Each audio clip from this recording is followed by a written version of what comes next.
ओम श्री गुरुवै नमः। ओम परमात्मने नमः। आध्यात्मिक ज्ञान चर्चा भाग 3।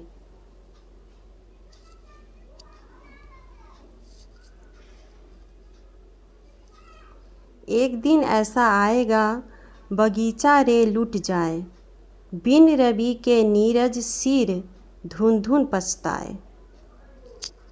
मनुष्य एक दिन अपनी आँखों के सामने ही अपने समस्त अरमानों को खत्म होते देखता है।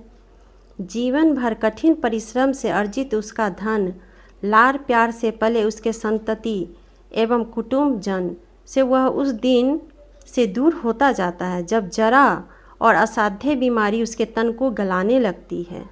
धीरे धीरे उसका चलना फिरना, खाना पीना सब छूट जाता है। ऐशो आराम के सारे संसाधन उसके लिए निरर्थक हो जाते हैं। एक दिन उसकी यह पार्थिव नगरी की सारी खुशी छूट जाती है और वह सूक्ष्म जगत में प्रयाण करता है। किंतु यदि उसने पृथ्वी पर पुण्य कार्य, तपस्या, ईश्वर आराधना नहीं किया है तो सूक्ष्म जगत में उसकी स्थिति वैसी ही होती है जैसे कि सूर्य के बिना कमल की गति होती है।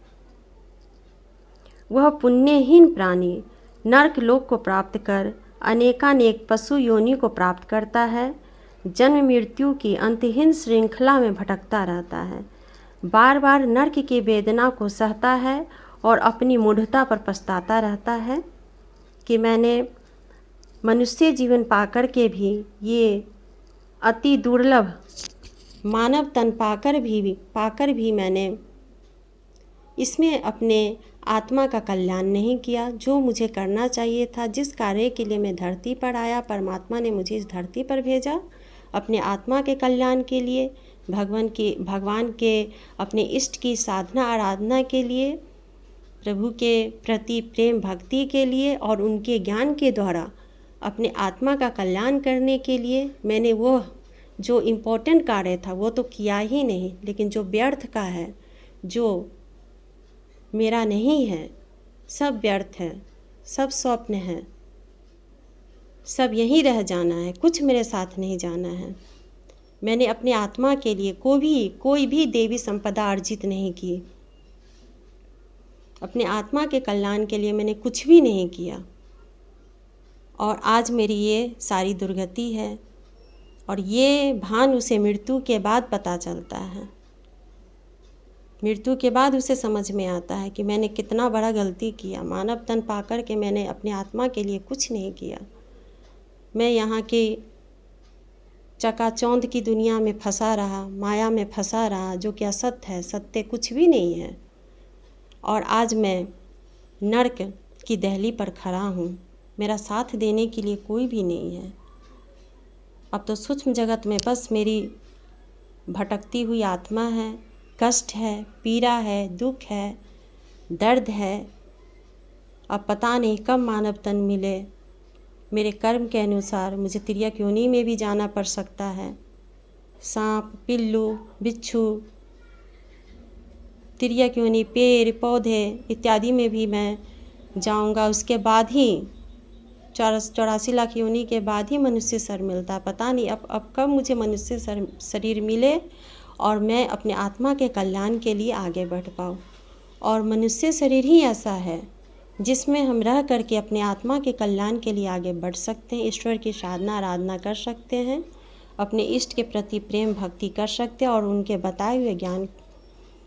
बताए हुए राह ज्ञान के द्वारा उस राह पर चलते हैं और अपनी आत्मा का कल्याण करते हैं। नहीं तो कोई भी योनि जो है वो सारे भोग के लिए मिले हुए हैं। जितने भी पशु हैं, पक्षी हैं, तिर्यक योनि है, सब भोग के लिए मिले हुए हैं। एक मानव ही शरीर ऐसा मिलता है जिसमें कि हम मानव शरीर में रह करके अपने आत्मा का कल्याण कर सकते हैं, आगे बढ़ सकते हैं।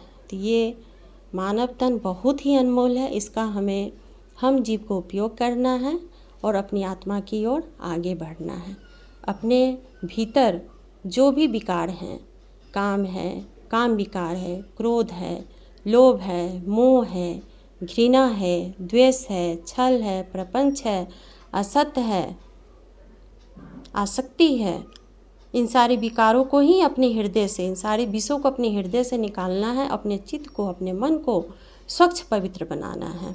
यही देवी संपदा है और यही मार्ग जो है हर ऋषि मुनि ने, हर योगी ने, हर महात्मा ने बताया है कि इसी मार्ग के द्वारा इन्हीं विकारों को खत्म करके अपने आत्मा का कल्याण किया जा सकता है। संयमित जीवन जीना है, अपनी आवश्यकता पर ध्यान देना है, अनावश्यकता पे नहीं, आवश्यकता पे ध्यान देना है। जितना सीमित जीवन हमारा हो जाए, आवश्यक पे हम ध्यान देंगे, अपनी इंद्रियों को ज़्यादा भोग विलास में नहीं रखेंगे, वही हमारी आत्मा की दुर्गति का कारण है। इन्हीं सारे विषयों पे हमको ध्यान देना है और अपनी आत्मा का कल्याण की ओर आगे बढ़ना है। ओम श्री गुरुवै नमः। ओम परमात्मने नमः।